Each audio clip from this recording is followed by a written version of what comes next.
Plus peut-être actuellement de la venue de Nicolas Karabatic par rapport à Montpellier Handball. Ouais, voilà, mais je pense que ça fait 4-5 ans là, que le foot essaie de monter et voilà, je pense que c'est le moment. Là. En 98, vous aviez quel âge, Mickaël? 16 ans. 16 ans. Vous étiez venu pour la Coupe du Monde, là c'était plein à l'époque, la Mosson. Hein. Non, mais j'étais venu voir quelques matchs en 2000 là, quand ils étaient en D1 à l'époque. Oui, avec des grosses affluences contre Marseille. Il y a eu aussi le France-Côte d'Ivoire avec le retour des anciens. Petit pronostic ce soir, c'est pas simple de gérer l'avenue d'un club comme Strasbourg, en sachant quand même que les Strasbourgeois ont toujours été en difficulté à l'extérieur face au gros du championnat. Après moi je pense aussi que voilà, les Montpelliérains ont été pas forcément trop supportés ces derniers temps. Donc voilà, là ce soir il y a vraiment un vrai soutien. Donc j'espère qu'ils vont bien gérer cette pression-là.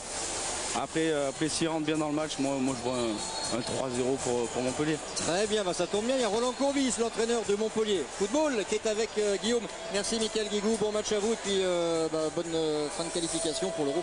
Et ça c'est très facile. Allez, merci Mickaël. Oui, on est avec Roland. Roland, il y a quelques mois déjà, vous avez dit, ça se jouera la dernière journée contre Strasbourg. On y est. Vous êtes devin, vous avez quoi? Une boule de cristal, du marc de café? Qu'est-ce que vous avez à la maison? J'aurais préféré tout simplement que ça se joue à l'avant-dernière journée. Mais bon, on y est. Maintenant, on va pas reculer, bien évidemment. Comment vous avez senti, vos garçons, le groupe, tout au long de la semaine? Parce que j'imagine que c'est une semaine un petit peu différente. Oui, c'est vrai, parce que bon, quand on voit un garçon comme Lacombe, 17e, on se dit que cette équipe de Montpellier, c'était pas une équipe, c'était un groupe avec plusieurs formules, alors que ce soit une formule qui démarrera, et certainement des changements en cours de match en fonction des événements, évidemment. Alors on va regarder tout de suite votre composition d'équipe. On parlera aussi du groupe parce que c'est important, avec deux pointes que l'on connaît, Montagno, Compan. Derrière c'est du classique. Hein. Oui, bon, Delay, Costa, Marvaux, Aït-Fana, et les 4 défenseurs. Sabo, Yangambiwa, Zodik, Bokali, Carasso, un autre bon gardien sur le banc, un garçon comme Benabida qui est polyvalent, Deruda qui a fait une bonne saison, Wada qui est prêt à rentrer aussi pour apporter tout son talent, et Camara. Quand on voit aussi que Camara n'est pas titulaire d'entrée, on se dit que bon, on avait un groupe pour monter, et donc maintenant il y a 3 points à rajouter. Ou un point si Amiens fait un résultat à Boulogne, mais ça j'y crois pas trop. Vous allez écouter le score? En espérant me trouver, même si je ne veux pas écouter, je pense moi je dirais rien. Il y aura suffisamment de personnes autour qui nous tiendront au courant. Quand vous parlez de votre équipe, on sent presque des propos paternalistes. Vous avez un rapport très très fort, vous l'aimez ce groupe, vous l'avez construit. Pourquoi partir? Non, on l'a construit, on a été plusieurs à y travailler. C'est un groupe qui est complémentaire avec des anciens, des jeunes qui ont progressé. C'est un groupe attachant, mais ça n'a rien à voir avec mon départ, mon arrêt. Je crois que bon, il y a des fois des décisions à prendre qui ne sont pas faciles, mais j'ai besoin de souffler. Mais j'ai quand même encore quelques gouttes d'essence pour faire un effort ce soir encore. Merci beaucoup Roland. Merci beaucoup à Roland Courbis qui est monté alors lui comme joueur au début des années 80 avec Toulon. Il a connu la montée avec Toulouse, il l'a connu également avec Ajaccio. Il nous disait que lorsqu'il avait réussi ce coup avec Ajaccio, il a regretté le président Moretti. Il y avait là aussi un vrai groupe de qualité qu'il a retrouvé par séquence ici quand même. Hein. Ouais, c'est certain, mais je dirais notamment sur le plan offensif, hein, c'est très fort Montpellier. C'est vrai, c'est pour ça d'ailleurs qu'ils ont une telle différence de but favorable. Mais je pense qu'il y a match nul entre les deux coachs, hein, qui ont connu aussi la montée, la descente, qui ont eu un vrai gros vécu de joueurs aussi. Je pense que de ce côté-là, il y a la même expérience. Alors on a vu la banderole, c'est ce soir ou jamais. Jean-Luc, est-ce que les joueurs de Montpellier finalement ne risquent pas d'être un petit peu crispés par l'enjeu et par l'affluence? Car généralement, eh bien, la Mosson a sonné vite très souvent tout au long de la saison. Ouais, mais Christophe, c'est pour ce genre de match qu'on a envie d'être footballeur. C'est parce que c'est des moments tellement forts à vivre. Alors il y aura une poussée d'adrénaline terrible parce qu'ils vont rentrer dans un stade qui est normalement plein de 6, 7, 8 000 spectateurs habituellement. Là, il va y en avoir plus de 30 000. Donc ça peut soit les stimuler, soit les inhiber un petit peu. En tous les cas, ça va être une ambiance formidable. Et je pense que la meilleure façon d'évacuer ce stress, tant du côté de Montpellier que du côté de Strasbourg, c'est de rentrer, de partir pied au plancher, de se libérer physiquement et nerveusement d'entrée. En sachant quand même, docteur, que ça c'est une réflexion du président de Strasbourg, Philippe Ginesté, c'est quasiment un match de Coupe d'Europe pour Strasbourg. Il suffit de marquer un but à l'extérieur, il en faudrait 2 pour Montpellier derrière. Alors c'est pour ça que je pense moi aussi que ça va être un match offensif, de la volonté volonté de Strasbourg et de l'obligation de Montpellier. Bon, allez, un petit round-up complet sur cette soirée. Jean-Luc, vous voyez qui, vous, quand même? Est-ce que, par exemple, on a retrouvé tout à l'heure Thomas Biel avec Jérémy Blake, mais Boulogne-sur-Mer, c'est quelque chose d'historique qui pourrait se produire pour le président Jacques Ouatté et tout son club. Qu'importe à la limite si ça devait être la galère l'an prochain, mais monter en Ligue 1, c'est formidable, mais jouer comme ça contre un club qui joue sa peau, c'est pas le match piège par excellence quand même. Après l'exploit à Lens, après l'exploit face à Strasbourg il y a 8 jours. Ce serait dur de rater la dernière marche, effectivement. Malgré toute la sympathie que je peux avoir pour Pascal Pouillot et Serge Guyot, je pense que Pascal Pouillot qui n'est plus président. Oui, qui n'est plus président, c'est vrai. C'est Bernard Jaunin qui l'a remplacé, mais je pense que Boulogne va aller au bout de son aventure. Bien, je pense, moi. On parlait de président. Lui, il est toujours président, mais il le sera, je crois, jusqu'au bout. C'est un Louis Nicolin qui était triste hier avec le Paris Handball. Il va sourire ce soir? Je sais pas, on va lui demander. Vous étiez triste hier avec le hand, président. Vous allez sourire ce soir? Oui, aucun problème. Qu'est-ce que tu veux? Il y a un moment que c'était programmé qui descendrait. Ah, ça y est, on est en direct? Là, on est en direct. Ah, bon, mais il fallait me le dire, je sais pas. Bon. Alors, on va la refaire. Alors, vous êtes triste, président? Non, oui, je suis triste parce que Jean-Claude Lemou, c'est quelqu'un que j'adore et c'est malheureux pour lui ce qui arrive à Paris. Bon, mais écoute, c'est pas la fin du monde, il vaut mieux qu'on monte nous ce soir. On va parler football, mais on va parler aussi Soaski. Je sais que vous avez une collection extraordinaire de maillots de foot et je sais aussi que vous vouliez une combinaison de Soaski. Ah oui, ça me plaît ça. Et bien regardez ce qu'on vous a apporté. C'est la combinaison d'Emmanuel Cheudal, qui est 4 fois champion de France, qui est le meilleur sauteur français, qui a le record de France à 215,50 m. On va voir les images. On va la montrer, la combine, regardez, avec toutes les signatures des meilleurs Français. Je ne vais pas vous demander de la mettre. Non, vous pouvez la mettre, non? Ça m'étonnerait. Ou alors il faudra faire beaucoup de régime. Bon, peut-être ils vont vous en faire ce soir. Ils vont vous en faire du régime. On est en train de voir Emmanuel Cheudal à l'antenne. Ils vont peut-être vous en faire du régime ce soir. Vous êtes allé chez le docteur, j'ai lu dans la presse, et il veut vous voir avant les matchs. C'est un peu normal, alors on regarde un peu la tension. Mais enfin, bon, il arrivera ce qui arrive. Ça change quand même, si c'est pas la même chose si Montpellier, ça change tout au niveau des budgets, au niveau de l'envie. Surtout pour ces 30 000 personnes qui sont là, quoi. Je trouve que c'est beau parce que il y a 3 mois de ça, c'était pas le cas. Et là, subitement, on est là. Je trouve que c'est beau le football quand même. On attend ça, on attend des matchs comme ça et de l'émotion. Merci beaucoup, président. Allez, au revoir. De nouveau amoureux du football, Louis Nicolin. C'est pas lui qui disait au micro, justement, je crois. Avant Lens. Ouais, avant Lens. Non, mais j'y crois pas, j'y ai jamais cru, moi. Depuis la 27e journée, soi-disant, match controversial, il n'y croyait plus. Ouais. Bon, Jean-Luc, grosse chaleur ce soir, oui, gros enjeu pour Montpellier et pour Strasbourg, mais avec cette perspective d'écouter un petit peu la radio, d'écouter les vibrations dans le stade, ça annonce quand même une soirée assez exceptionnelle pour cette 38e journée et dernière. Ah, c'est très excitant parce qu'on aurait pu très bien avoir un cas de figure où les deux équipes n'auraient pas été concernées toutes les deux. C'est-à-dire une aurait déjà été en vacances, ça aurait pu être le même match. Là, les deux sont dans l'obligation de résultat. C'est ça qui donne tout le piment. Les deux peuvent faire la fête à la fin du match, c'est une possibilité. Peut-être qu'il y aura un tour d'honneur commun. On en est loin car il y a 90 minutes pour s'expliquer à l'occasion de cette 38e et dernière journée de championnat. On marque juste une toute petite pause. Et en vous rappelant que, puisqu'on sortait de Roland Garros, vous retrouverez Mats Wilander dans Jeu 7 Mats de la fin du foot. Ce sera vers 22h45, 50, 55 selon la fête ou non ici après la prolongation, sachant qu'à 22h45 on sera en duplex avec Boulogne-sur-Mer pour faire le point définitif sur l'aventure des joueurs de la Côte d'Opale. La pub, on se retrouve en direct ici à la Mosson. C'est guichet fermé, c'est l'affiche entre Montpellier et Strasbourg. Restez avec.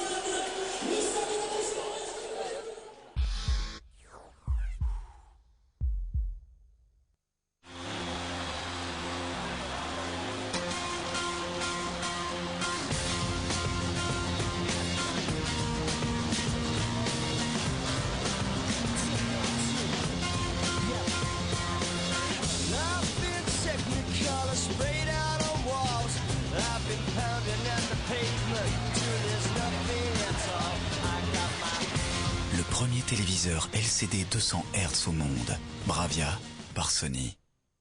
A little time for the child within you. Don't be afraid to be young and free. Undo the locks and throw away the keys and take off your shoes and socks and run you. Give a little time for the child within you. Don't be afraid to be young and free. Undo the locks and throw away the keys keys and take off your shoes and socks and run you. Run through the En ce moment, découvrez toutes les nouveautés Toyota équipées de la technologie Optimal Drive et profitez de remises exceptionnelles allant jusqu'à 2 000 €. and listen, love you.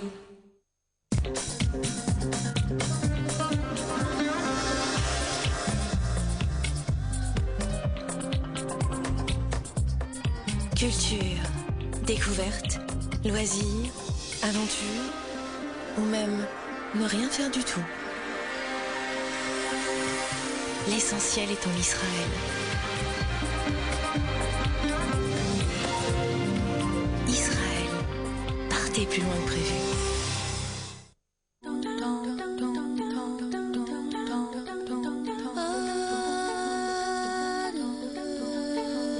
Laissez-vous surprendre par l'émotion d'un nouveau design.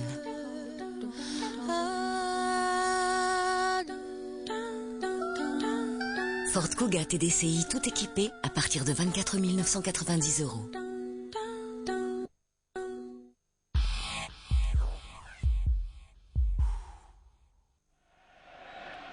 Plongez au cœur de la Ligue 2 avec France Football et France Football Weekend.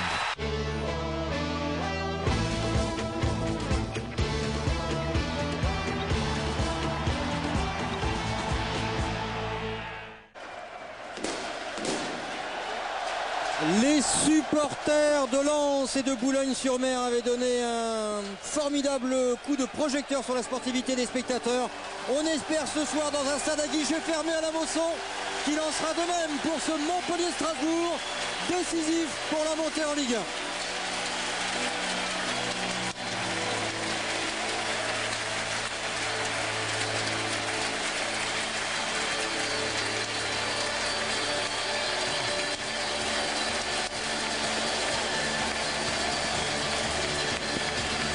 Et la tension, Jean-Luc, elle est palpable tous les coins du stade. Pour arriver déjà à la Mosson, il fallait se frayer un chemin, c'était pas le plus simple.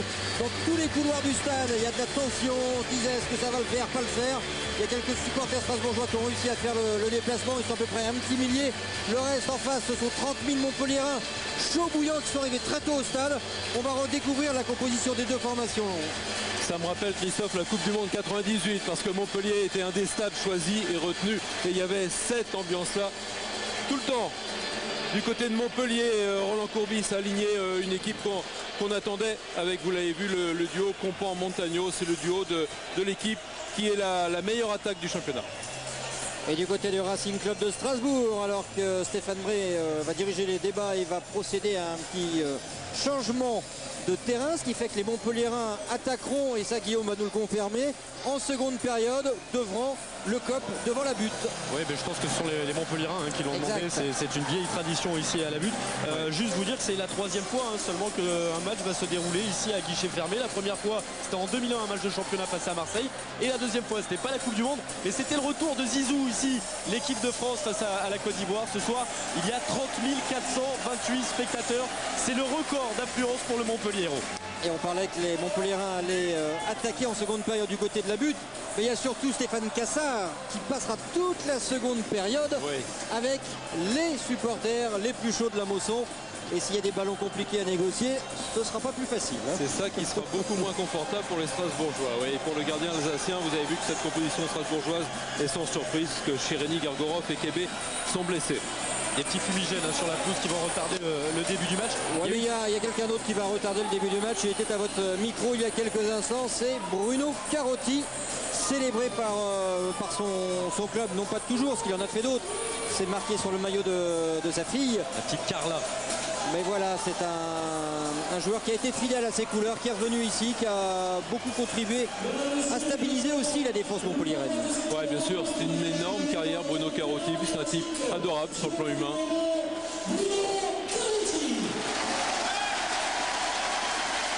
Qui n'a pas connu que des bonheurs dans sa vie, loin s'en faut. Et c'est avec beaucoup d'émotion qu'avec sa fille, il va pouvoir profiter de cet ultime coup d'envoi. Elle ne veut pas donner le coup d'envoi. En fait. Et voilà, elle aussi, elle est gagnée par l'émotion. Et il fait monter la température, Bruno Carotti. Et je sais qu'il y a beaucoup de sportifs qui nous suivent. Et on avait Michael Guigou à notre micro tout à l'heure, mais il y a plein de handballeurs passionnés par ça. Il y a plein de skieurs. Je sais que Sébastien Amier, du côté de Crayon-la-Vanoise, nous suit ce soir. C'est étonnant comment ce Montpellier-Strasbourg est en train de... Alors qu'on aperçoit Laurent Nicolin, c'est de nouveau en train de donner le goût du haut niveau ici. Et puis qu'est-ce que c'est bon, Christophe, de jouer ce genre de match. Qu'est-ce que c'est bon, qu'est-ce que c'est fort. Et un match coup près en plus. Ouais, et qu'est-ce qu'il va falloir se libérer vite donc, de cette tension. Et comme je disais tout à l'heure, la meilleure façon à mon avis, c'est que chacun rentre dans ce match à 100, voire à 120% pour se libérer physiquement et surtout mentalement. Avec Marcos, avec Traoré, voilà les premiers ballons joués par les Strasbourgeois. Accélération côté droit. C'est Pierre Ducrot qui se retrouve latéral droit. Ouais, se libérer nerveusement. À Zoltan Selic. Ouais, qui est sur la touche, qui est sur le banc. Se libérer nerveusement, mais garder aussi beaucoup de lucidité, de sang-froid, parce que ce sont ceux aussi qui vont se maîtriser le mieux dans ce match tellement d'enjeux. Les As, premier ballon dangereux. Et la première intervention de Johan Carasso. Attention, John Franchon, c'est un joueur redoutable de la tête. Ah ouais, c'est peut-être le meilleur joueur de tête de cette Ligue 2. Et il rêve de chasser le meilleur buteur de la Ligue 2, Grégory Thiel. Montagno qui n'a pas réussi à toucher ce ballon. Marcos.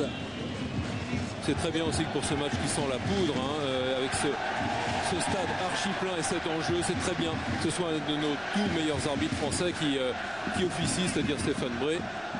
Qui ne sera pas aidé une fois de plus ce soir ici à la Mosson par le jardinier. Ah, c'est terrible ça, pourtant on lui a dit. Alors il n'a plus fait de rond, mais là il a fait des lignes qui sont bien droites, mais elles sont dans la diagonale. Voilà, c'est parfait pour juger le hors-jeu, merci. Non, surtout ça ne facilite pas du tout le travail des arbitres.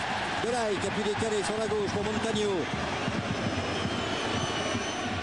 Ouais, le dégagement bien assuré par Yacine Bezaz qui avait décroché.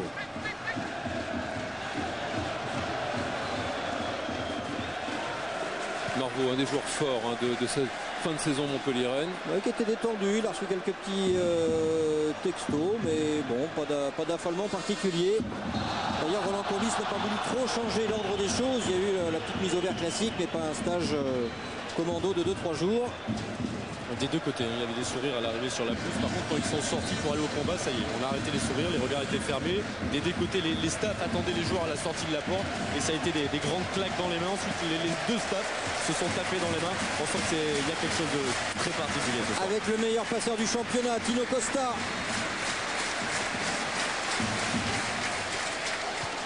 Et la tête, elle est mal assurée côté strasbourgeois. C'est Zonic qui va aller laisser filer là-bas pour une touche en faveur du Montpellier Hérault. Ouais, c'est Franchon qui prend tous les ballons de la tête, décidément. Mais il n'a pas trop fait ce qu'il voulait quand même dans son geste de renvoi. Bocali, on joue à deux, c'est bien fait. Ça peut être transmis par Ikfana qui retrouve le ballon, la frappe du pied gauche. L'extérieur du pied, ça ne trouve pas le cadre, mais voilà, c'est aussi une façon de se libérer pour les Montpellier. Ouais, exactement. Puis lui aussi est un joueur en forme, buteur avec Montpellier ces derniers matchs. Aït Fana qui peut être une des solutions du jeu montpelliérain, notamment sur les côtés. On rappelle, Jean-Luc, on a affaire aux deux meilleures attaques du championnat. C'est quand même quelque chose qui, a priori, devrait nous valoir des buts. Donc ça peut faire aussi un superbe 0-0. C'est souvent comme ça. C'est souvent comme ça. Ouais, mais c'est pas l'intérêt de toute façon de Strasbourg de jouer le Montpellier, 0-0 d'être à portée de but comme ça. Non, parce qu'on rappelle donc évidemment, mais tous ceux qui nous regardent le savent forcément, Strasbourg peut se contenter d'un nul. Strasbourg et Montpellier ont leur destin en main, comme Boulogne d'ailleurs, pour la montée, puisque c'est trois équipes. Si elles gagnent, elles gagneront pas toutes les trois, puisqu'elles jouent toutes les deux l'une contre l'autre, Strasbourg et Montpellier, mais ces trois équipes-là ont vraiment leur destin entre leurs mains. Une victoire les propulse en Ligue 1. Mais un nul suffit de toute façon à Strasbourg. Mais la meilleure façon de jouer un nul, c'est d'aller chercher une victoire. Compan qui avait réussi à conserver la maîtrise du ballon. Les Strasbourgeois pas maladroits avec Coad. Vraiment malheureux sur le but concédé il y a un petit peu plus de 10 jours de cela maintenant à Boulogne-sur-Mer sur un coup franc totalement manqué où son pied d'appui avait glissé, il avait décalé le ballon. Ça avait fait un petit pied gauche, pied droit. Et sur la contre-attaque, la relance de Bédonic. Allez, on parlait de Boulogne-sur-Mer, on retrouve Thomas Biel à Boulogne-sur-Mer. Avec l'ouverture du score de Boulogne-sur-Mer par Damien Périnel, on jouait depuis 4 minutes. En mer et Damien Périnel qui a repris, Damien Périnel qui avait marqué le but à la 95e minute. C'était il y a tout juste un an pour sauver les Boulonnais de la relégation en nationale. Et Damien Périnel qui ouvre le score. Et Jérémy, d'ailleurs, quand on l'écoutait, il s'est détendu, Jérémy. Ouais, là, ça va mieux. J'avais qu'une peur, c'est que plus le match passe et plus on allait être en difficulté. Et puis là, c'est ce qui peut arriver de mieux, ouvrir le score en début de match. Mais là, il ne faut pas s'enfermer parce que tout peut arriver en football et ça peut aller très vite dans l'autre sens aussi. Voilà, 5 minutes de jeu 1-0 pour Boulogne-sur-Mer. Merci beaucoup Thomas et Jérémy Blaillac qui est blessé en cette fin de saison. Et tout le monde est au courant ici. Il y a eu un petit coup de froid dans les tribunes de la Mosson. On a arrêté de chanter quelques instants. Et je pense que Roland Courbis... Non, pas sur le banc. Pour l'instant, il est. Ah, vous ne pensez pas qu'il est avec le. J'étais juste à côté. Il n'a pas marqué de petites hésitations, de petites grimaces. Bah écoutez, je suis juste à côté du banc de Montpellier et j'ai pas l'impression qu'ils aient le score pour l'instant. Parce que nous, ça a été radical. On a entendu toutes les mouches. Hein. Bah, au niveau du public banc, ici, je vais regarder, mais je crois pas. Les informations arrivent. Ça y est, ça y est, les informations sont en train d'être données du côté du banc. Alors, on vous donnera l'évolution du classement. Pour l'instant, c'est Lens qui reste devant. C'est Boulogne maintenant qui est deuxième. Strasbourg continuerait de monter, mais effectivement, Montpellier se retrouverait quatrième alors qu'il est. Ouais, enfin, je sais que vous aimez bien faire ça. Mais moi aussi. Mais je la différence d'un grand film policier, c'est exactement pareil. On ne sait pas qui a tué finalement. On ne sait pas. Qui va tuer l'autre surtout. Oui. Ouais. En tous les cas, on va vous parler de ce scénario qui va changer tout le temps, évidemment, forcément et en haut et en bas. Mais ça va changer, voilà, ça va changer. C'est pas parce qu'en ce moment Boulognerie que Montpellier va pleurer tout le match. Non. Si vous voulez pas qu'on donne l'évolution des autres scores, on n'appelle pas Christophe Paco, le score flash RTL Eurosport l'équipe. Ah si, on peut pas. C'est insoutenable, Christophe. Il faut qu'on informe les gens. Voilà, on va vous donner tout ça au fur et à mesure. En tous les cas, Montpellier-Strasbourg 0-0. Je vous rappelle l'information, c'est que Boulogne-sur-Mer mène à domicile face à Amiens 1-0. Boulogne-sur-Mer, à l'heure où l'on vous parle, après il reste 85 minutes de jeu, Boulogne est en Ligue 1. Ça, c'est quand même quelque chose. Hein. Sauf si, comme quelques personnes mal intentionnées, poussent à ce que Boulogne n'ait pas le droit de monter.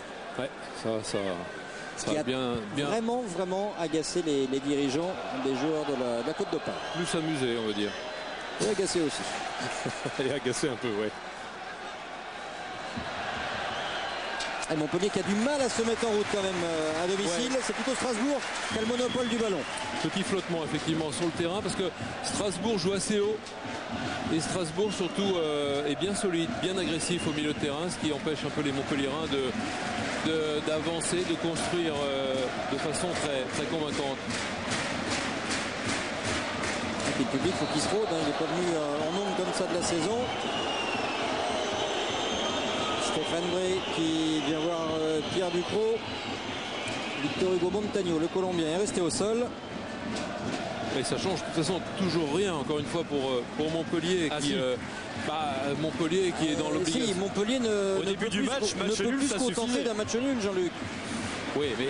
Ah bah non, ça change tout, Jean-Luc. Bon, allez, Guillaume, demandez à Bruno Carotti de venir commenter avec nous là-haut, s'il vous plaît. Je crois qu'il ne va pas vouloir.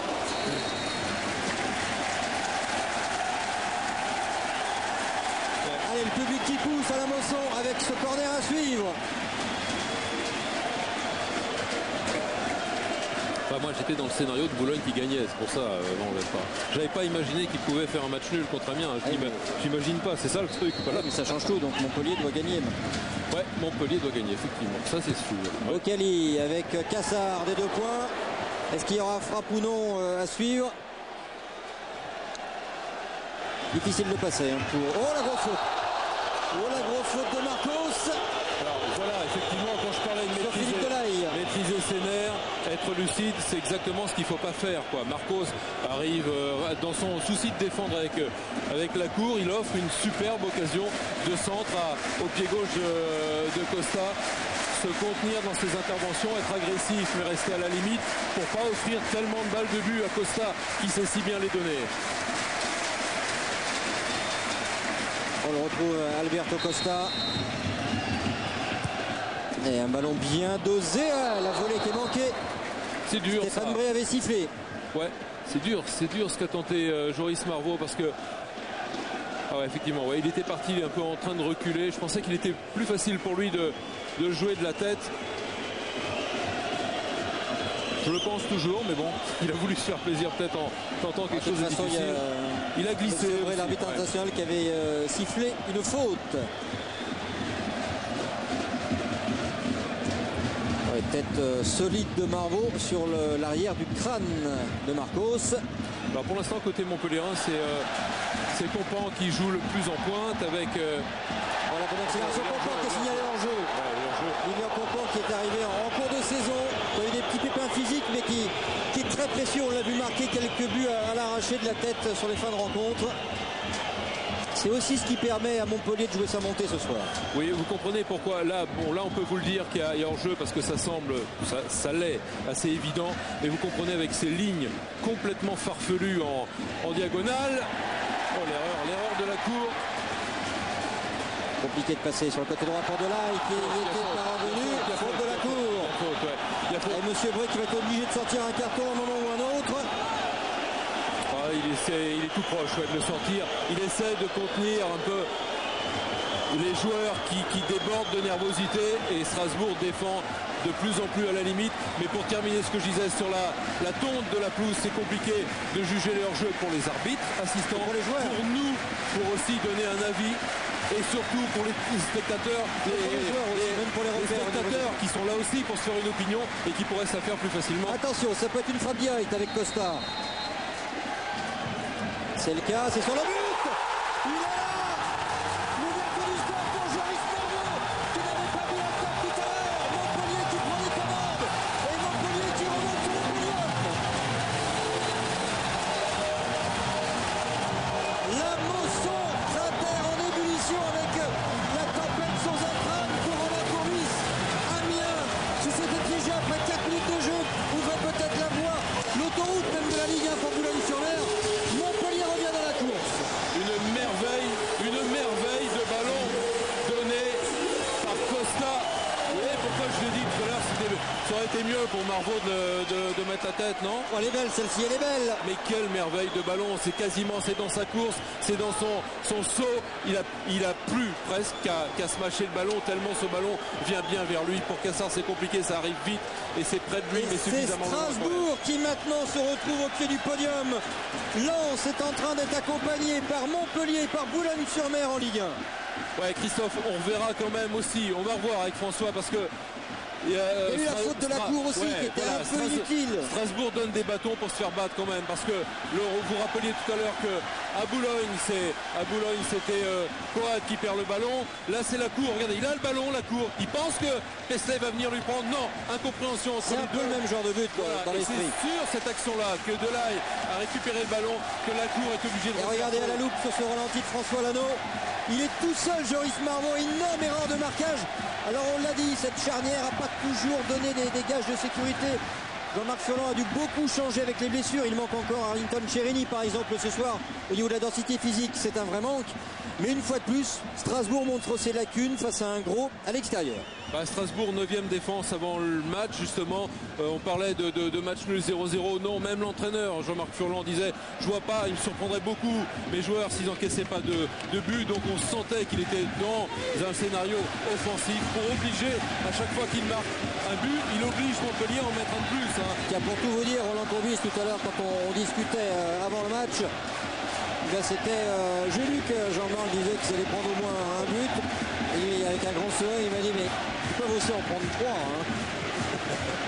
Pour l'instant, ça fait 1-0 pour Montpellier. Il manquait plus que ça pour allumer la mèche. Ils sont en furie, les 30 000 spectateurs. Attention à la réaction, la frappe de Yacine Bezaz, c'est directement dans les bras de Carasso. Alors, je vais juste vous apporter une petite rectification parce que je sais que vous lisez tout, vous regardez tout, mais j'ai le plaisir de vous dire que maintenant, Alberto Costa est le meilleur passeur. Maintenant, avec Paul Aloifoulou, avec 12 passes décisives sur ce coup franc, une petite merveille de précision et de dosage. Mais vous avez raison aussi, on l'a dit, on le redit, on le souligne, Strasbourg fait quand même quelques petits cadeaux défensifs qui coûtent cher. Et on l'a vu là 2 fois sur la même action. D'abord Guillaume Lacour en perdant le ballon et en faisant une faute qui offre ce coup franc. Et ensuite dans un marquage. Parce que dans le marquage, il y a 2 façons de voir les choses. Marquage de zone. Alors ok, chaque joueur est à une certaine distance l'un de l'autre et on prend dans sa petite zone. Vous voyez ce que je veux dire? Et puis il y a une autre façon de marquer, c'est le marquage individuel strict. Où là, on a un joueur, un vis-à-vis à prendre. Et en aucune façon, il doit prendre l'avantage. Et le souci de Jean-Marc Furlan pour l'instant, c'est que les ballons n'arrivent pas à ces 2 ailiers, à Fanchon et de l'autre côté à Bezaz. Il demande justement à Bezaz de rester bien sur la gauche, pratiquement sur la ligne, pour étirer la défense montpelliéraine. Mais ils n'ont aucun ballon pour le moment. Alors qu'on vient de revoir sur ce ralenti, ils étaient 4 Alsaciens au premier poteau, à plonger vers le premier poteau. Donc voilà. Et là donc, je comprends pas quoi. Zone ou marquage individuel, on peut pas laisser Marvaux tout seul. En tous les cas, ils étaient plus en train de se marquer eux-mêmes, les Strasbourgeois au premier poteau, que vigilants sur un adversaire. Allez, je vous rappelle la situation. Lens fait match nul pour l'instant. Lens se rapproche du titre de champion. Boulogne-sur-Mer mène face à Amiens 1-0, but de Damien Périnel dès la 4e minute de jeu. Montpellier mène face à Strasbourg. Donc les heureux élus pour l'instant, ce sont Montpellier et Boulogne-sur-Mer. À moins que c'est rebougé au stade de la Libération, on retrouve Thomas Biel.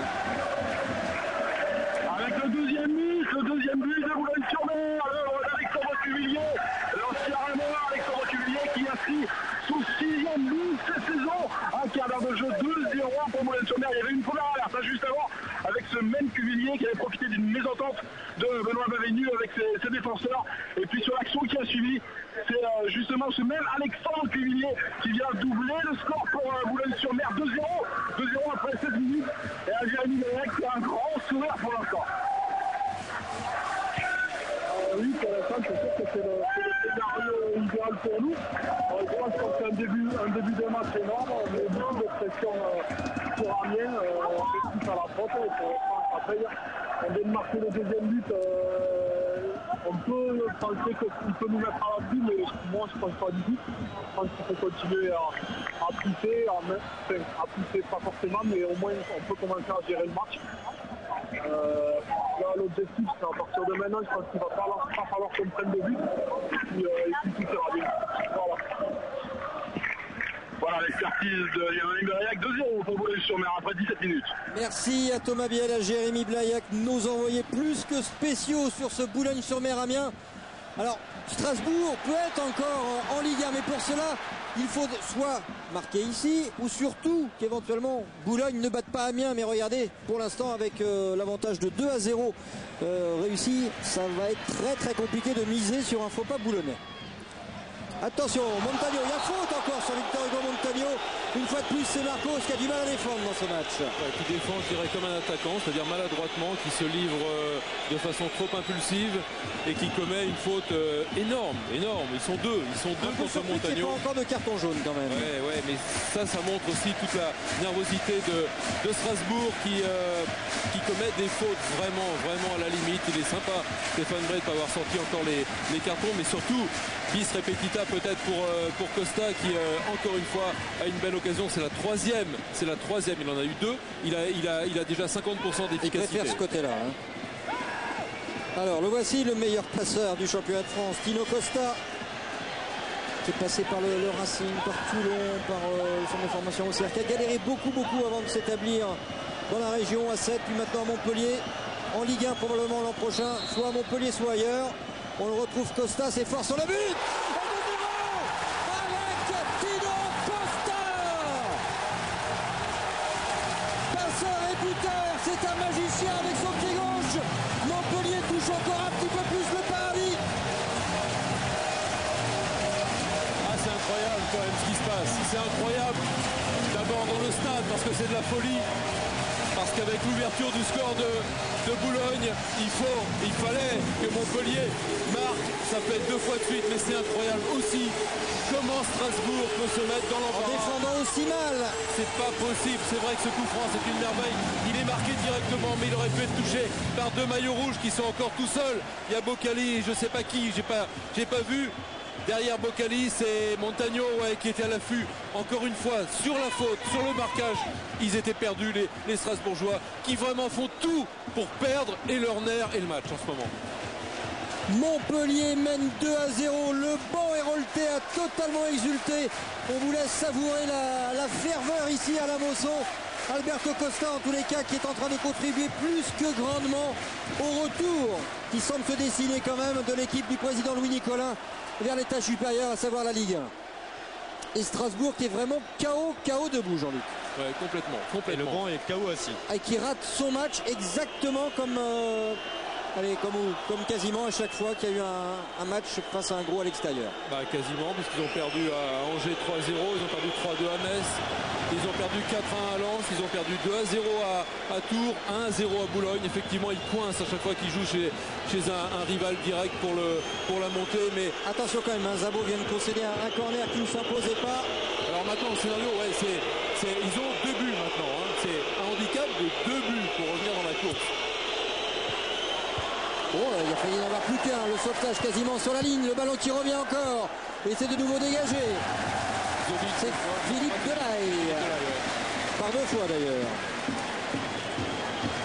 Ouais, c'est chaud, même trop chaud maintenant dans les tribunes. Il y a des petits heurts là du côté des spectateurs strasbourgeois. On s'envoie des projectiles avec les supporters parisiens qui sont à côté. Il y a pourtant une grille entre les deux, mais c'est très très chaud. Dommage avec ce qu'on avait vu la semaine passée. Penalty pour le Racing Club de Strasbourg. Stéphane Bré n'a pas hésité une seule seconde. Un match de feu, un match qui devient fou. On verra le ralenti si effectivement il y avait bien une faute de main, mais monsieur Bré, il n'y a pas beaucoup de ne semble pas avoir du tout le doute. Cordia Traoré. Oh là oui, Jodic. Il y a James Franchon qui derrière lui va faire tout de suite le geste, mais il semblerait effectivement, il y a la main de Jodic. Renaud auteur de 3 buts la semaine dernière face au Stade de Reims. Et penalty tiré aussi à gauche du gardien. Et non, l'intervention de Carasso. Johan Carasso qui retarde en tous les cas l'échéance, mais c'est qui s'est blessé sur le coup. Il avait tiré à gauche contre Reims, à gauche du gardien. Il a changé ce de côté et Carasso l'avait senti. Il est parti vraiment du bon côté, Carasso.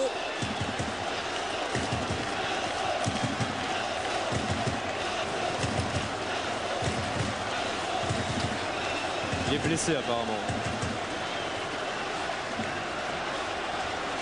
Ça fait quand même beaucoup de choses contre Strasbourg. Après les 2 buts encaissés, presque des... Attention, c'est la patte d'Alberto Costa aussi, mais je dirais presque 2 cadeaux faits par Strasbourg tout près de sa surface de réparation. Et ce pénalty arrêté, on va dire plutôt, par Carasso, ça fait beaucoup de choses contre Strasbourg depuis le début du match. Il y a apparemment une inquiétude sur le genou droit de Carasso, de Johan Carasso.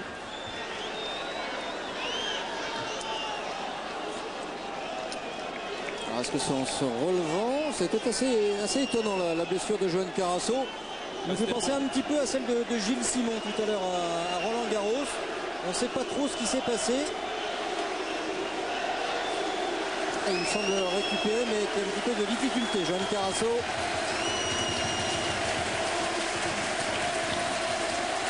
Scénario fou, totalement fou.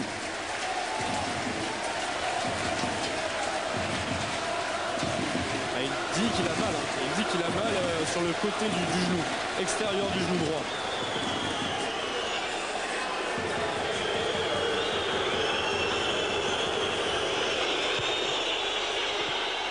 Wow, c'était encore une balle de but pour les Strasbourgeois qui restent menaçants. Il va sortir Johan Carasso. Et le dégagement ensuite d'Alberto Costa. Il peut plus, Johan Carasso, il demande le changement. Il demande le changement. Alors le temps qu'on procède au changement, on a peut-être le temps de faire un petit tour des stades avec Christophe Paco. Le score flash, RTL Eurosport l'équipe. Soir de Ligue 2, score flash, RTL l'équipe avec Eurosport. La toute dernière journée du championnat Montpellier-Strasbourg, Dimitri Moulin. Et c'est Montpellier qui mène 1-0. Le but de Jaris Marvaux à la 12e minute. Il reste 28 minutes avant la pause. Boulogne face à Amiens, Hervé Veug. Et c'est Boulogne qui mène 2-0. Les buts marqués à la 5e minute par Périnel, à la 15e par Cuvillier. Et il reste 28 minutes à jouer. Et pour l'instant, donc Boulogne en Ligue 1. Sedan, Tours, Yann Boucherie.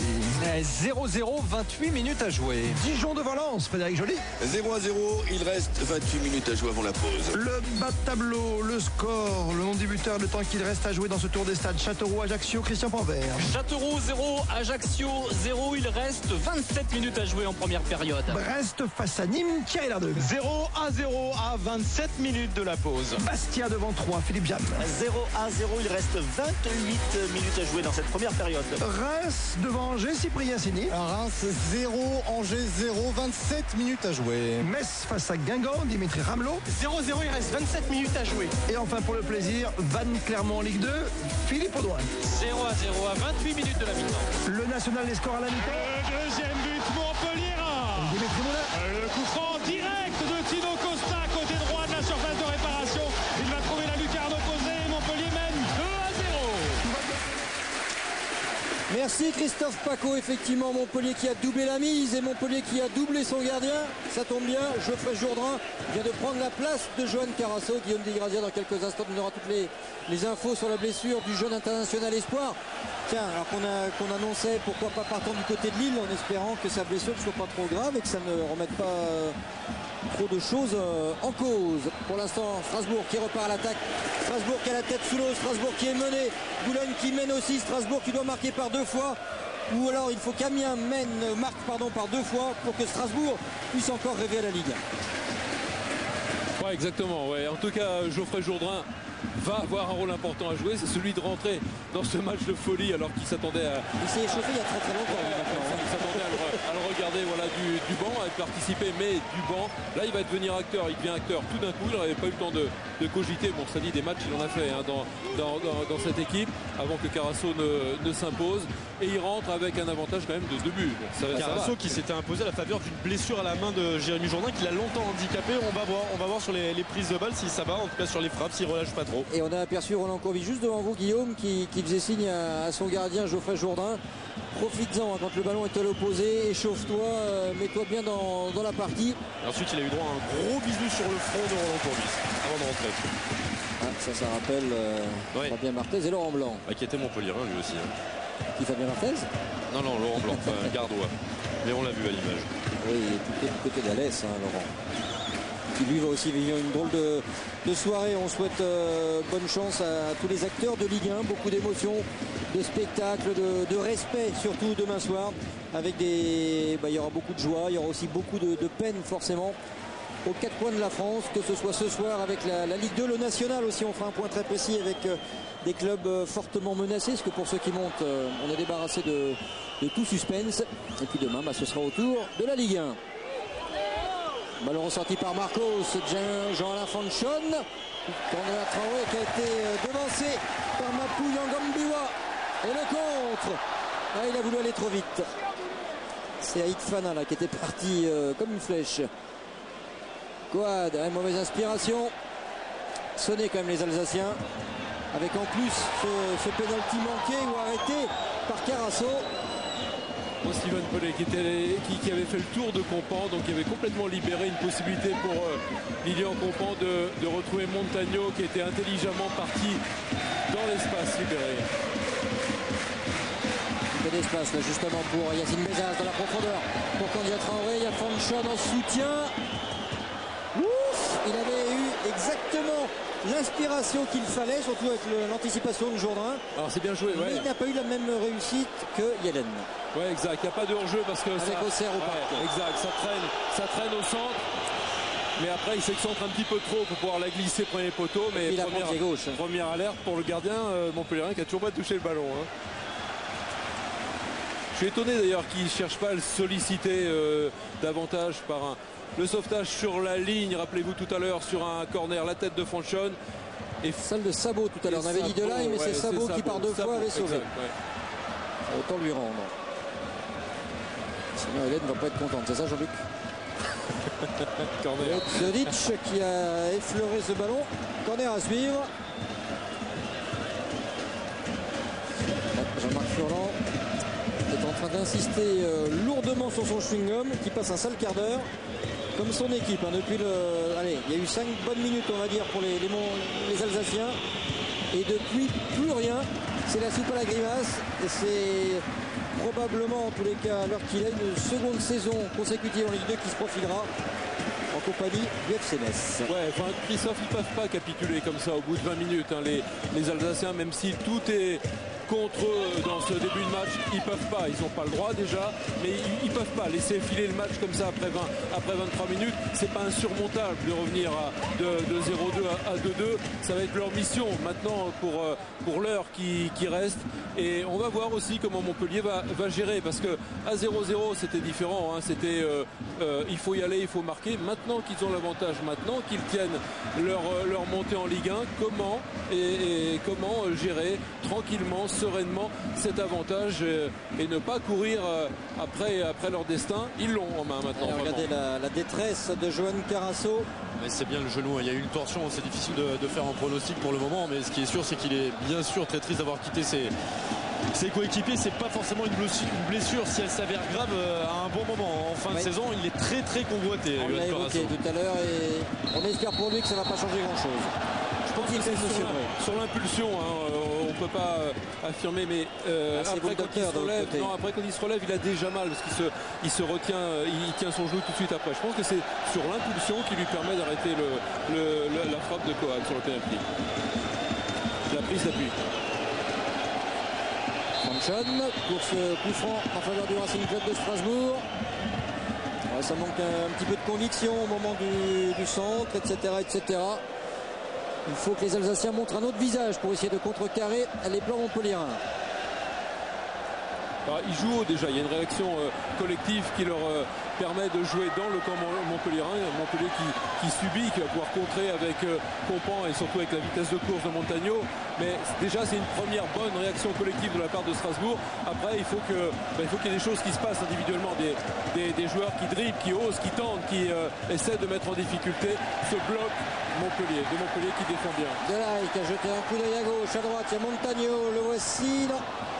Ballon complètement manqué par Philippe Delahaye. Ce pourrait être très certainement d'ailleurs les derniers pas Montpellier.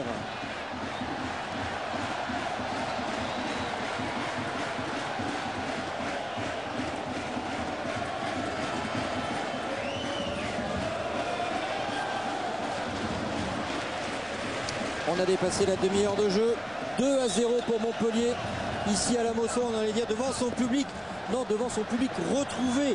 Il y a eu un réel abandon depuis plusieurs saisons. On avait du mal à venir supporter les joueurs du président Nicolin. Ce soir, c'est chose faite. Ça donnera peut-être de nouveau le goût à revenir ici. Louis Nicolin, il le disait ce matin dans les colonnes de l'équipe, il avait un petit peu en travers de la gorge de voir 14 000 personnes au rugby à Montpellier et 4 500 pour le foot. Ce soir, là, ça peut le faire, hein. Mais bon, soir de montée, c'est toujours différent que lorsqu'on galère éventuellement ensuite en Ligue 1. Enfin, pour l'instant, ils font ce qu'il faut, hein, Montpellier. Ils l'ont fait sur coup de pied arrêté, certes, mais c'est une de leurs armes cette saison. On le sait, tout le monde le sait, même à la 38e journée, Costa trouve encore le moyen de délivrer ces fameux ballons téléguidés.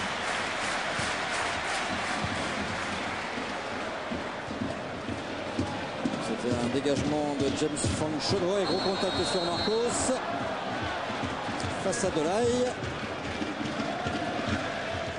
Cette fois-ci c'est les Montpelliérains qui est mis au contact. Et les adversaires de Costa et de Montpellier sont pourtant prévenus, ont beau se méfier. C'est quand même encore étonnant de voir avec quelle facilité ils trouvent des joueurs démarqués. Ça, j'avoue que quand ils vont revoir, s'ils revoient ces images-là de ce début encaissé, ils vont avoir peur défensivement les Strasbourgeois. Lilian Campan, la frappe pied gauche. Imaginez si Lilian Campan monte et que demain par exemple ça ne devait pas sourire pour Caen, pour Saint-Etienne, deux de ses anciens clubs, il vivrait quand même un drôle de week-end.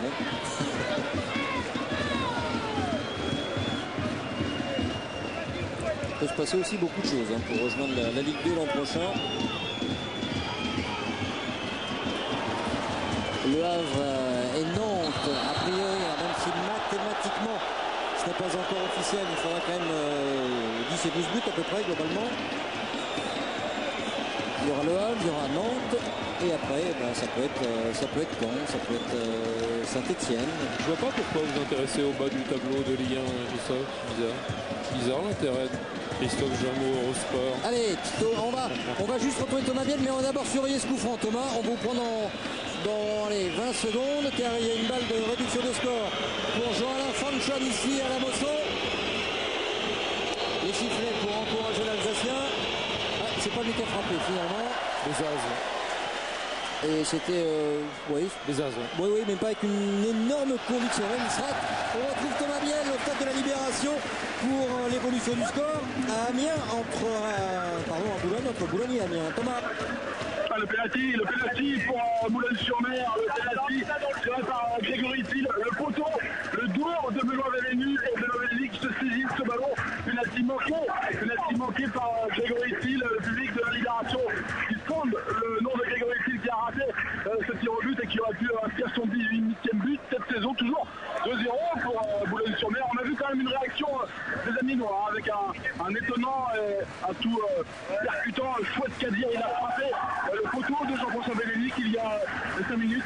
Et puis là, donc, Grégory Thiel qui s'est lui-même investi dans la phase de réparation de Benoît Vélénic. Il a été fauché par le gardien et le gardien de but a récupéré sur son erreur. Toujours 2-0 pour Boulogne.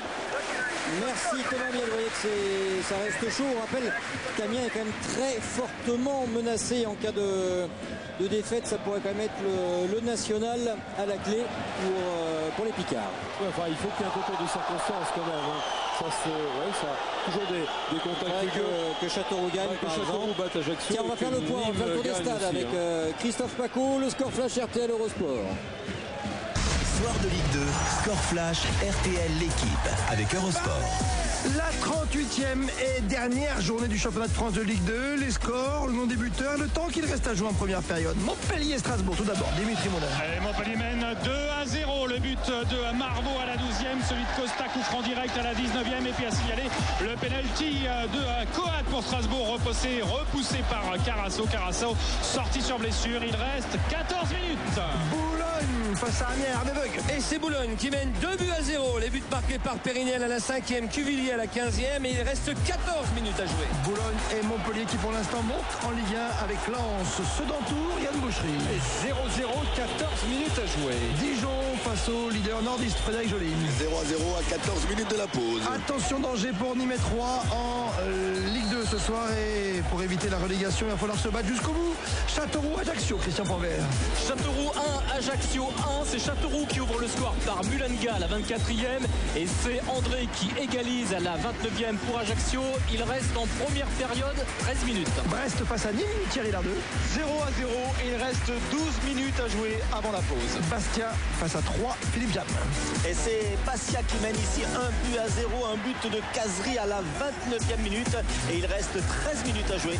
3 et Nîmes qui accompagnent pour l'instant Reims en national. Reims-Angers, Cyprien Signé. Toujours 0-0 entre Reims et Angers. Il reste 12 minutes de jeu à jouer dans cette première mi-temps.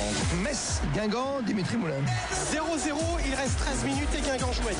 Vannes face à Clermont, Philippe Audouin. 1-0 pour Vannes. Le bouc à la 19e, il reste 12-13 minutes avant la mi-temps. Le national, Eric. Merci Christophe Paco. On retrouvera le national, premier en seconde période ou à la mi-temps déjà. On fera un point complet sur le national. Mais décidément, 3 vit toutes les souffrances. On se souvient que la saison dernière, 3 était un petit peu dans la même situation que le FC Metz. Tout allait bien, ça devait être quasiment la montée au bout du chemin. Et puis non, la formation dirigée alors par Denis Troche avait totalement sombré. Petit rappel des résultats au bas de votre écran. Et là, Troyes qui risque carrément, et c'est le chemin inverse finalement de Boulogne-sur-Mer, qui risque de descendre en national, alors que Boulogne-sur-Mer avait failli descendre à la toute dernière journée en national. Et là, c'est ascenseur pour la Ligue 1 qui se profile. Ouais.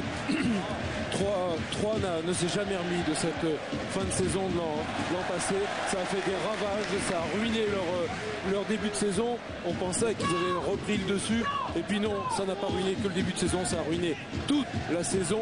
Et même pire, puisqu'ils sont aujourd'hui quasiment sûrs de descendre. C'est terrible. Ça se muscle énormément. Il y a des tacles en plus qu'appuyés, il y a des petits coups de coude qui partent. Ça discute beaucoup entre les joueurs. Là, il y a Jean-Alain Fonchon qui a cherché à attraper Marvaux. Et juste avant, il y avait Philippe Delahaye là, qui jouait au basketteur. Ce que j'aime bien, c'est l'attitude de Pascal Bail, qui aimait bien lui tacler. Il est le premier à se lever. Il est le premier à se lever en disant c'est un scandale ce geste. Voilà un garçon fidèle à son club, Pascal Bail. Un connaisseur de tacle, voilà. Au plus profond de la tourmente. Attention à Costa. Parce que c'est bien frappé encore. Toujours la menace sur le but de Cassard. Ouais, cette fois-ci quand même le marquage était plus strict de la part de Strasbourg. C'était aussi un peu plus loin pour Costa. Donc les maillots bleus serraient davantage les maillots rouges. Mais vous voyez cette trajectoire enroulée, rentrante, mais à chaque fois au supplice Cassard. Encore 5 minutes à jouer dans cette première période. Strasbourg toujours KO debout.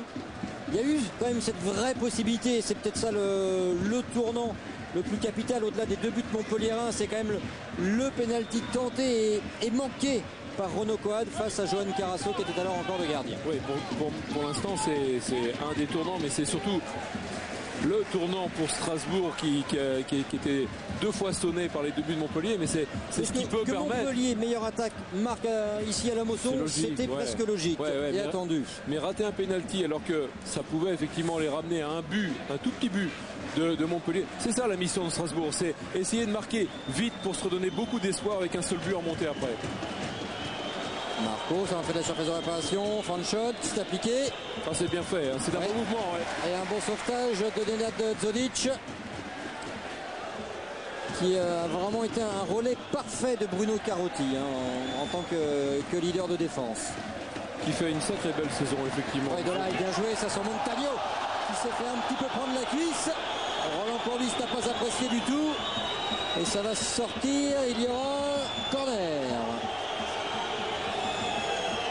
Alors, la cour, est-ce que c'est dans le mouvement? Il ne le voit pas, il ne le voit pas du tout, Victor Hugo Montagno. Il n'y a pas faute de la cour, hein. Non, il n'y a pas faute de la cour, absolument pas.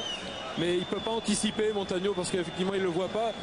Donc le choc fait beaucoup plus mal, il ne peut pas se raidir musculairement et anticiper le choc. Jean-Marc Furlan qui a connu des joies dans sa carrière, mais aussi de vrais désagréments. Je pense à la saison dernière, je pense avant aussi avec Troyes, ça n'avait pas toujours été très simple sur la fin. L'an passé, Strasbourg, a priori, jamais ne devait descendre, tout allait bien jusqu'à mi-parcours.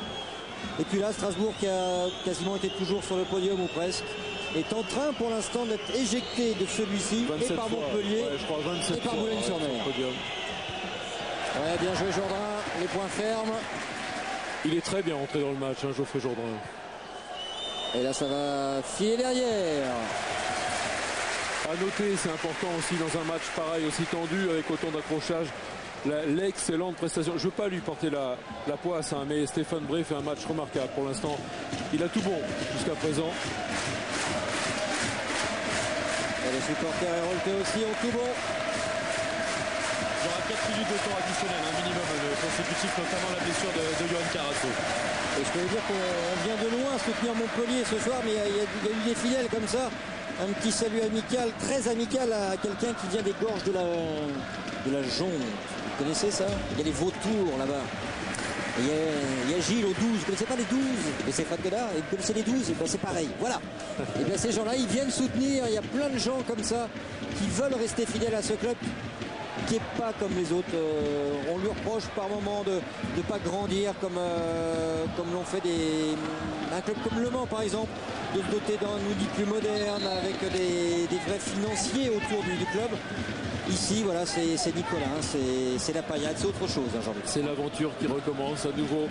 Et c'est Montpellier qui va retrouver la Ligue 1. Ouais, mais ils en rêvaient depuis combien? 5 ans maintenant, hein. 5 ans. On a croisé des joueurs de Blagnac aussi, qu'on avait suivis en Coupe de France cette année, éliminés contre Monaco. Il y en a pas mal qui sont potes avec des Pelés, notamment du côté de Strasbourg. Pour l'instant, c'est une mauvaise limonade pour les Alsaciens. Il va finir par avec Roland Courbis. Attention, Roland, faut pas qu'il se dise je peux pas être suspendu pour le prochain match. Hein. Ah mais Roland, il est en train de faire son match avec les arbitres. Hein. Il a commencé à la première minute, il leur met une pression énorme sur chaque décision, que ça soit sur l'arbitre. Écoutez, Guillaume, écoutez. Il y a des Courbis qui montent de la butte. Roland Courbis qui rendra son costume d'entraîneur dès ce soir. Il n'y aura pas de décrassage demain. Et qui, fidèle à ce qu'il avait dit aussi, ça se jouerait au dernier match face à Strasbourg. Et resté surtout habillé toujours en noir avec sa chemise noire en hommage à son ami Guy David. Et on peut y associer la mémoire aussi de l'ancien président d'Ajaccio, Moretti. Michel Moretti. Ce ballon qui est sorti. Corner en faveur des Montpelliérains.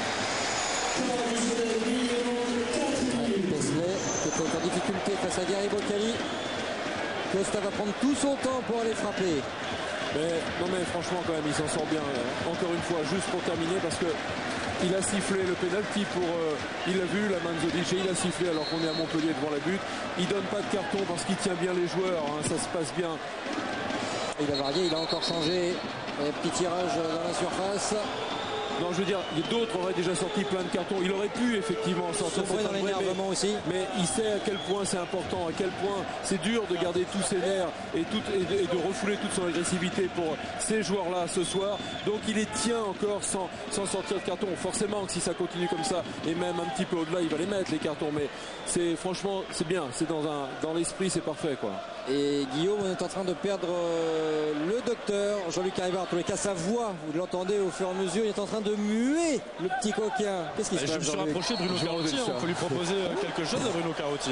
Qu'est-ce qui se passe, Jean-Luc? Et la voix qui est en train de s'éteindre, dis donc. Je vais enlever le chat.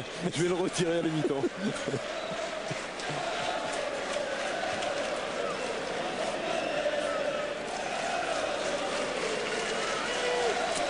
Renaud Coad qui doit refaire surface lui aussi. C'est un homme précieux. Jourdain, voilà, il a dégainé là. Bon puncher, Geoffrey Jourdain. Comme c'était un petit peu loin, effectivement, il a eu le temps d'intervenir avec beaucoup d'autorité. La cour qui essaye de mettre devant Marcos qui n'a pas pu enchaîner avec la frappe. Et il y aura un coup franc pour l'intervention de Joris Marvaux. Le pied un petit peu haut. Ouais, c'est ça qui est sanctionné. Après le contrôle, il veut armer sa frappe et il y a un mouvement de Marvaux qui vient d'en haut, voilà, avec la semelle en avant. Ah, c'est comme c'est pour ça. Ouais, c'est dangereux parce que s'il exécute sa frappe, il peut prendre la semelle et les crampons plein coup de pied. Et c'est une balle de but par conséquent. Alors, il y a deux choses importantes. Il faut constituer le mur, mais après, il ne faut pas que le mur se disloque. Ça, c'est le premier principe de base pour les Montpelliérains. Et ensuite, surveiller la qualité du frappeur. Il y a Renaud Coad, entre autres. Il y a Pierre Ducrot qui a très envie de frapper. Il a posé soigneusement le ballon. Pierre Ducrot, du haut de toute son expérience. C'est plutôt pour lui, effectivement. Ça changerait un petit peu la philosophie de cette rencontre. Et non, c'est pied gauche avec Fanchon. Il avait pourtant l'œil du tigre pour frapper.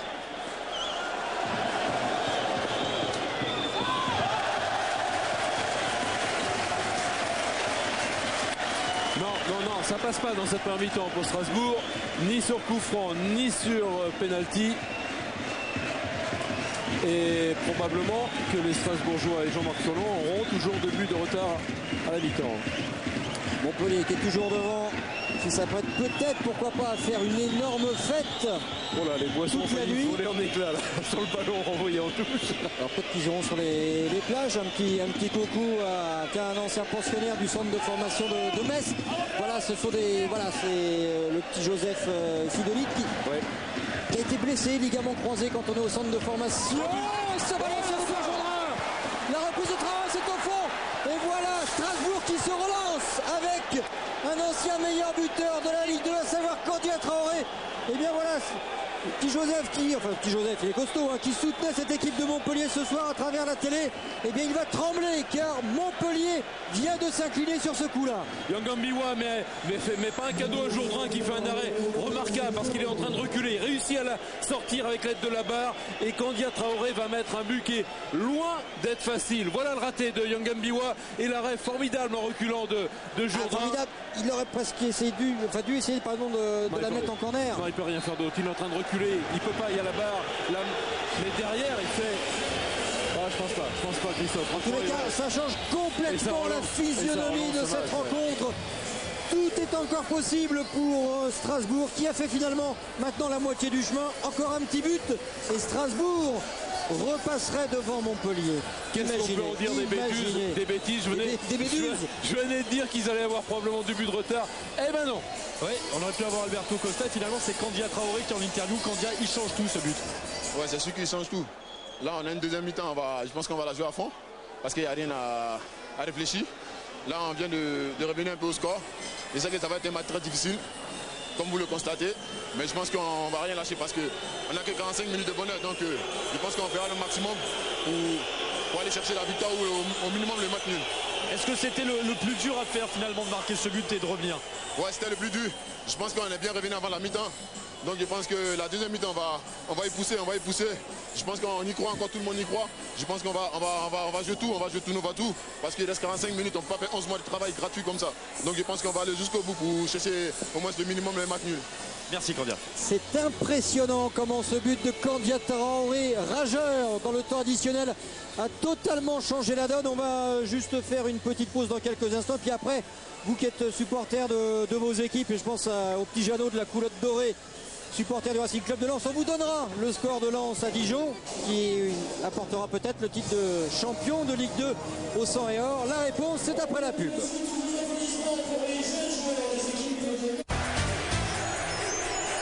Eurogoals. Les infos indispensables pour tous les fans de football. Les dernières nouvelles des championnats nationaux, des compétitions européennes. Tout ce que vous devez savoir de la planète football. Eurogoals, du lundi au vendredi, seulement sur Eurosport.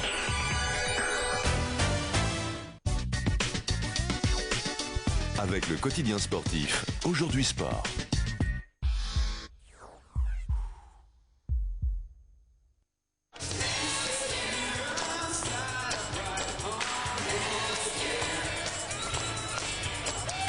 J'ai créé Nextier. Avec Nextier, vous choisissez vos lunettes maintenant et vous les payez en un an. C'est sans intérêt et sans frais de dossier, bien évidemment. Nextier d'Afflelou, il fallait l'inventer.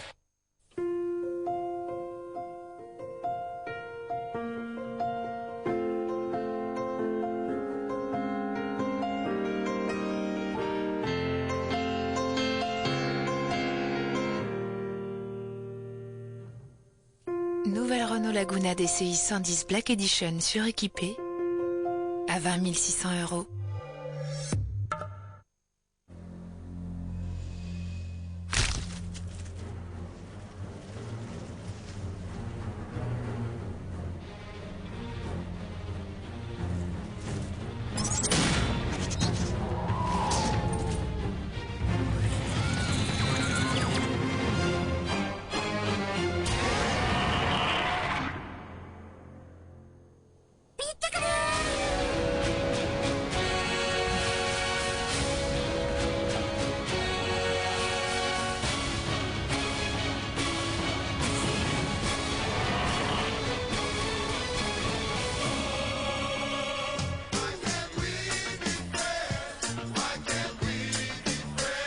Bouygues Télécom réunit l'univers du mobile et de la box avec Idéo. Les tout-en-un, forfait mobile plus box, internet, TV, téléphonie fixe à partir de 44,90 € par mois.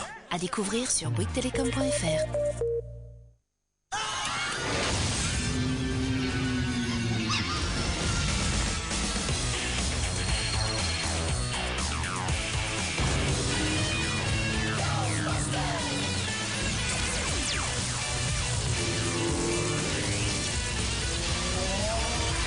Citroën C3 Picasso, la Spacebox. Jusqu'au 30 juin, découvrez le nouveau Citroën C3 Picasso à partir de 12 990 €. La boxe, plus que de la force, c'est de la technique.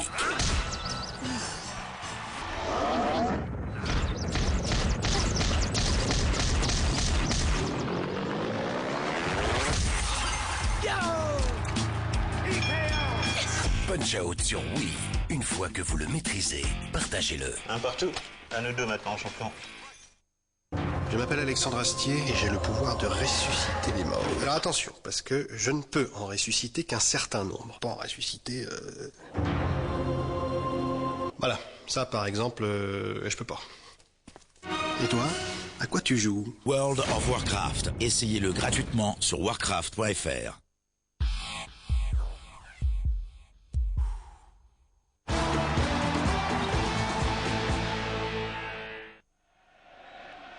Plongez au cœur de la Ligue 2 avec France Football et France Football Weekend. La Ligue 2 devient folle à l'occasion de cette 38e dernière journée, rassurez-vous. Christophe Paco, tous les envoyés spéciaux d'RTL, vont nous faire un point très précis sur les scores à la mi-temps en Ligue 2, mais également en National pour savoir un petit peu ce qui se passe dans le bas du classement. C'est parti pour le score flash RTL Eurosport. Soir de Ligue 2, score flash RTL l'équipe avec Eurosport. Et tous les scores à la mi-temps pour cette 38e journée. Montpellier-Strasbourg, Dimitri Moulin. Montpellier mène 2-1. Les buteurs pour Montpellier, Marvaux à la 12e et Costa sur coup franc à la 19e. Les Strasbourgeois ont réduit la marque à la 45e par Traoré. À noter le penalty de Coat pour Strasbourg, repoussé par Carasso. Et Carasso sorti sur blessure, remplacé par Jourdain. Boulogne face à Amiens Hervé. C'est Boulogne qui mène 2-0. Périnel a marqué à la 5e, Cuvillier à la 15e et Thiel a ramaté un penalty à la 34e. Et donc pour l'instant avec Lens, Montpellier et Boulogne montent en Ligue 1. Sedan face à Tours, Yann Boucherie. 0-0 à la pause. Lens pour l'instant sacré champion de France de Ligue 2 à Dijon, Frédéric Joly. 0-1-0 entre Dijon et Lens. Châteauroux devant Ajaccio pour éviter la relégation, Christian Panvert. Châteauroux 1, Ajaccio 1, c'est Mulenga qui a ouvert le score à la 24e et c'est André pour Ajaccio qui le réduit à la 29e. Brest face à Nîmes, le mal classé, Thierry Lardeux. Pas de but, 0-0 à la pause entre les deux équipes. Bastia face à 3 autres mal classés, Philippe Jam. Ce sont les Corses qui mènent 1-0, un but de Wabi Kazri à la 29e minute sur une belle ouverture de Pierre-Yves André. Et pour l'heure, Nîmes et 3 accompagnent Reims en national. Reims, Angers, Cyprien Sény. 0-0 entre les deux équipes. Metz Guingamp, Dimitri Ramelot. 0-0, Guingamp qui joue à 10 depuis la 6e et le carton rouge pour Johan Rivière. Enfin Vannes à la Rabine face à Clermont, Philippe Audouin. 1-0 pour Vannes, le 10e but de la saison de Jérôme Lebouc. La toute dernière journée de national également.